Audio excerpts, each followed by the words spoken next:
മലയാളത്തിൽ വിവിധ റിയാലിറ്റി ഷോകളിൽ അവതാരകയായിട്ടും ബിഗ് ബോസ് മലയാളം സീസൺ 1 മികച്ചൊരു കണ്ടസ്റ്റന്റായിട്ടും എത്തിയ രഞ്ജിനി ഹരിദാസിനെ അറിയാത്ത മലയാളികൾ തന്നെ ഇന്ന് കുറവായിരിക്കും.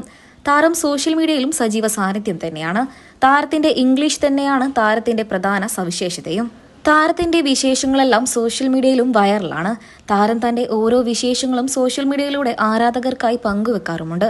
രഞ്ജിനി ഹരിദാസിന്റെ വിശേഷങ്ങൾ അറിയാനും കേൾക്കാനും ആരാധകർക്കും ഏറെ ഇഷ്ടമാണ്. വിവാഹവുമായി അനുബന്ധിച്ച ചർച്ചകൾ തന്നെയാണ് താരത്തെക്കുറിച്ച് സോഷ്യൽ മീഡിയയിലൂടെ പലപ്പോഴും ഉയർന്നു വരാറുള്ളത്.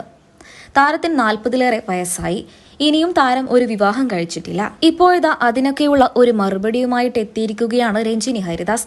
താരത്തിന്റെ വാക്കുകൾ സോഷ്യൽ മീഡിയയിൽ വലിയ രീതിയിലുള്ള വിമർശനങ്ങൾക്കും കാരണമാകേണ്ടി വന്നിട്ടുണ്ട്. ഞാനൊരു വിവാഹം കഴിക്കുന്നുണ്ട് എങ്കിൽ എന്നെക്കാൾ കുറച്ചും കൂടെ ബെറ്റർ ആയിട്ടുള്ള ഒരാളെ മാത്രമേ ഞാൻ വിവാഹം കഴിക്കുകയുള്ളൂ. അതിന്റെ കാരണം അയാളും ഞാനും തമ്മിലുള്ള ബന്ധത്തിൽ ഈഗോ ഉണ്ടാവാൻ പാടില്ല. എന്റെ അമ്മയും എന്നെ വിവാഹം കഴിക്കാൻ നിർബന്ധിച്ചിട്ടില്ല. ഞാൻ എന്റെ ജീവിതം ആസ്വദിച്ച് സ്വതന്ത്രമായി തന്നെ ജീവിച്ച് തീർക്കുകയാണ്. പെണ്ണിനെ താലി കെട്ടുന്നതിന് പകരം എന്തുകൊണ്ട് പുരുഷനെ താലി കെട്ടിക്കൂടാ എന്നും താരം സോഷ്യൽ മീഡിയയിലൂടെ ചോദിക്കുകയുണ്ടായി. ഇങ്ങനെയൊക്കെയായിരുന്നു വിവാഹത്തെക്കുറിച്ചുള്ള ചോദ്യങ്ങൾക്ക് രഞ്ജിനി ഹരിദാസ് മറുപടി ആയിക്കൊണ്ട് എത്തിയത്. രഞ്ജിനിയുടെ മറുപടികളെല്ലാം സോഷ്യൽ മീഡിയയിൽ നിമിഷ നേരങ്ങൾ കൊണ്ട് തന്നെ വൈറലാണ്. നിരവധി പേരാണ് രഞ്ജിനിയെ വിമർശിച്ചുകൊണ്ടും എത്തുന്നത്. മറ്റു ചിലർ താരത്തെ സപ്പോർട്ട് ചെയ്തുകൊണ്ടും എത്തുന്നുണ്ട്.